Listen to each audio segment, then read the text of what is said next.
안녕하세요. 12월 16일 수요일 아침입니다. 말씀과 함께 새롭게 여는 소망의 아침을 시작하겠습니다. 제럴드 시청은 일상생활 속에서 지극히 작은 자를 어떻게 섬기는가로 영적 훈련의 참가치가 드러난다라고 이야기합니다. 사도행전 9장 32절로 43절까지 말씀으로 예수 그리스도의 능력으로 살고 살리는 사람이라고 하는 주제로 함께 은혜를 나누려고 합니다.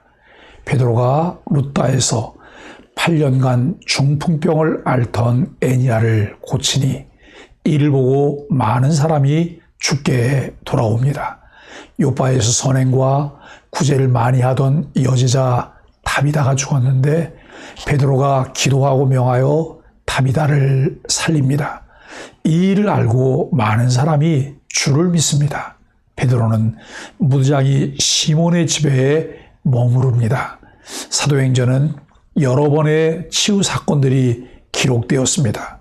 그런데 본문에 기록된 두 치유 사건은 지금까지 기록되었던 치유 사건들과 다른 면들이 기록됩니다.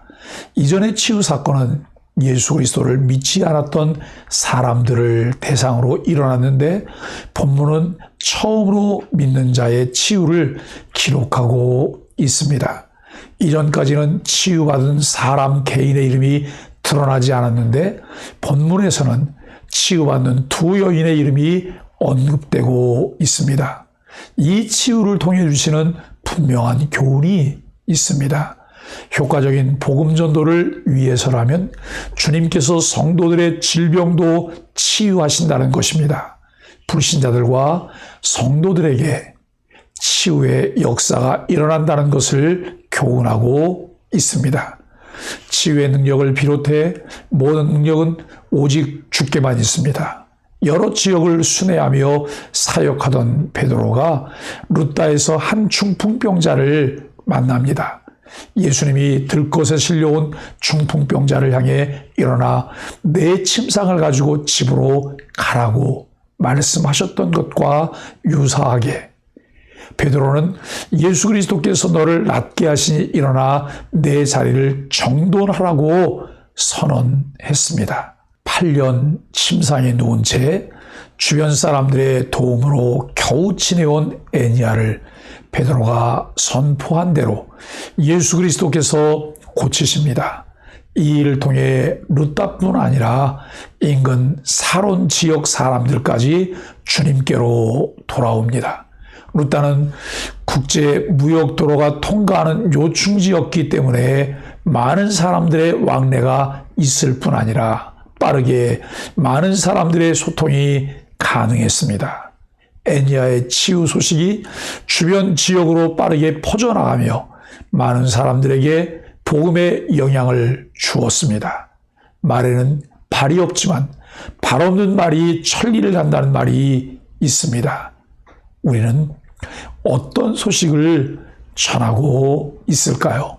예수 그리스도의 능력으로 우리들이 살고 있다면 우리들의 삶은 당연히 생명을 살리는 선한 영향력을 가진 자로 살게 될 것입니다. 애니야의 치유는 베드로가 주님의 감동을 받아 자발적으로 행한 치유의 기적이었습니다. 사람들은 베드로를 주목하지만 베드로는 자신이 기적을 행하는 사람으로 주목받기를 원하지 않았습니다. 우리도 베드로처럼 어떤 사역을 하든 내가 했다며 자신을 드러내지 않고 예수 그리스도께서 하셨다고 모든 영광을 주님께 돌려야 합니다. 잃어버린 영혼을 돌아오게 하기 위해 주님의 이름을 늘 앞세우며 사역해야 합니다. 그런 사람을 통해 주님은 놀라운 구원의 역사를 일으키십니다. 베드로가 애니야를 치유하며 강조한 것은 무엇이며 이 사건은 어떤 결과를 가져왔을까요? 나를 통해 어떤 문제가 해결되어질 때에 나는 어떻게 반응을 해야 할까요? 또 하고 있을까요?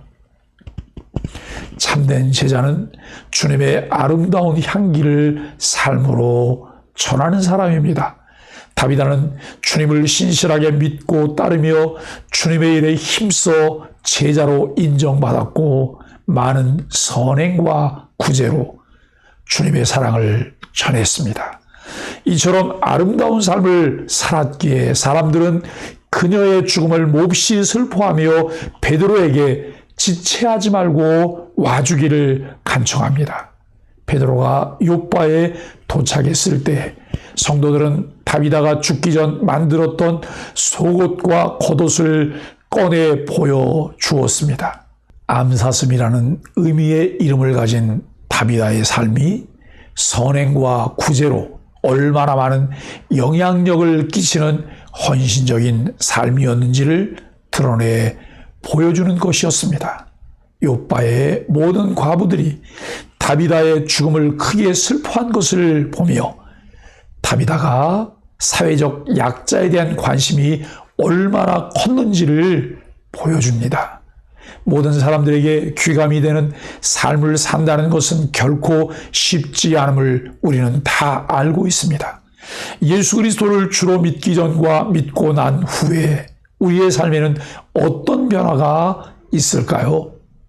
예수 그리스도를 믿기 전에는 나만을 생각하는 삶이었다면 믿고 난 후에는 나를 위한 삶이 아닌 주를 위한 삶, 곧 이웃사랑을 실천하는 삶인지 돌아보아야 합니다. 베드로에게 간절함으로 기도를 요청합니다. 마치 누가복음 18장에 나오는 불의한 재판관과 과부의 비유에서의 강청함 같은 기도의 요청이었습니다. 베드로는 모든 사람들을 다락방에서 내보낸 후에 혼자 무릎 꿇고 기도합니다. 베드로는 시신에서 몸을 돌이켜 정반대 방향으로 기도하며 먼저 주님의 뜻을 구합니다. 베드로는 다비다를 살리는 것이 주님의 뜻임을 확인한 후에 몸을 돌려 다비다야 일어나라라고 명령합니다. 베드로가 어떻게 이처럼 담대하게 다비다야 일어나라고 외치는 것이 가능했을까요? 베드로는 예수님의 제자로 예수님을 따르면서 배운 것을 적용하고 있었습니다.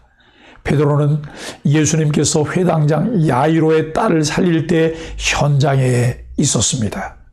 예수님께서 야이로의 딸을 향해 아이야 일어나라고 외치셨습니다. 이 말은 아람어로 탈리다꿈입니다. 베드로는 간절히 기도함으로 주님의 부활 능력을 덧입어 주님이 회당장의 딸을 살리셨듯 다비다를 살립니다. 베드로가 다비다를 살린 것은 그가 살린 것이 아니라 그 안에서 역사하고 계신 주 예수님이 하신 일이었습니다. 예수님께서는 제자들에게 내가 진실로 진실로 너희에게 이르노니 나를 믿는 자는 내가 하는 일을 그도 할 것이라고 하신 말씀이 그대로 성취되었습니다. 절망적인 상황을 만날 때 주님 앞에 홀로 무릎 꿇고 부활의 주님의 능력을 간구해야 합니다. 은혜를 구하며 그리스도의 생명으로 살리고 일으켜야 할 대상에게 손을 우리도 내밀어야 합니다. 다비다는 어떤 삶을 살았고 베드로는 다비다를 어떻게 다시 살릴 수 있었을까요? 다비다와 베드로의 모습에서 내가 본받고 실천해야 할 것은 무엇인가요? 요빠에서 가난한 사람들의 어머니, 과부들의 위로자로 선행을 베풀며 헌신하던 다비다가 죽었습니다. 시체였던 다비다는 베드로의 기도로 일어납니다. 그녀는 살든지 죽든지 주님의 자비와 능력을 세상에 드러냅니다. 살아서는 구제와 봉사로, 죽어서는 그녀를 다시 살리시는 주님의 부활 능력으로 주님을 전합니다. 주님의 마음을 품고 전심으로 선을 행하는 한 사람을 통해 복음이 영향력 있게 전해집니다. 오늘을 살아가는 우리들에게 예수 그리스도의 능력으로 살아야 그 능력으로 많은 사람들을 주님께로 인도하여 살리는 사람으로 살아갈 수 있음을 알려줍니다. 베드로는 요빠에서 많은 날 무두장이 시몬의 집에 머물렀습니다. 베드로가 무두장이 집에 머물고 있다는 것을 누가가 기록한 것은 중요한 의미를 담고 있습니다. 무두장이는 죽은 짐승의 가죽을 가공하는 일을 담당했습니다. 유대인에게 있어 죽은 짐승의 가죽을 취급하는 것은 부정하고 천한 일로 간주되었습니다. 베드로는 유대인의 눈에 이방인과 같이 부정한 사람의 집에 머물고 있었습니다. 이 사실은 이제 하나님 앞에 부정한 사람과 정결한 사람이 따로 있지 않다는 10장과 11장 사이에 중요한 메시지와 깊은 연관이 있습니다. 사람들의 편협한 생각과 편견을 깨트리시는 하나님의 치밀하심을 보여주십니다. 정작 베드로 자신은 이런 하나님의 암묵적인 의도를 인식하지 못하였습니다. 사람을 살리시며 그 사람들로 하나님 나라의 백성으로 살게 하시려고 치밀한 계획과 섭리로 지금도 일하시는 주님을 바라보며 우리도 그의 능력으로 살며 많은 영혼들을 살리는 은혜를 힘입기를 주 예수 그리스도의 이름으로 간절히 축복합니다. 병으로 고통받고 신음하는 이들을 돌아보시는 주님, 육신의 연약함을 주님이 불쌍히 여기시고 치료해 주실 때 그 은혜 입은 사람과 주위 사람 모두가 전능하신 주님께만 영광을 돌리게 하소서. 우리의 모든 사역과 섬김의 결론 역시 주님만을 높이는 것이 되게 하소서. 믿음으로 예수 그리스도의 능력을 힘입으며 살고 예수 그리스도의 능력으로 사람들을 살리게 하소서. 함께 기도하겠습니다.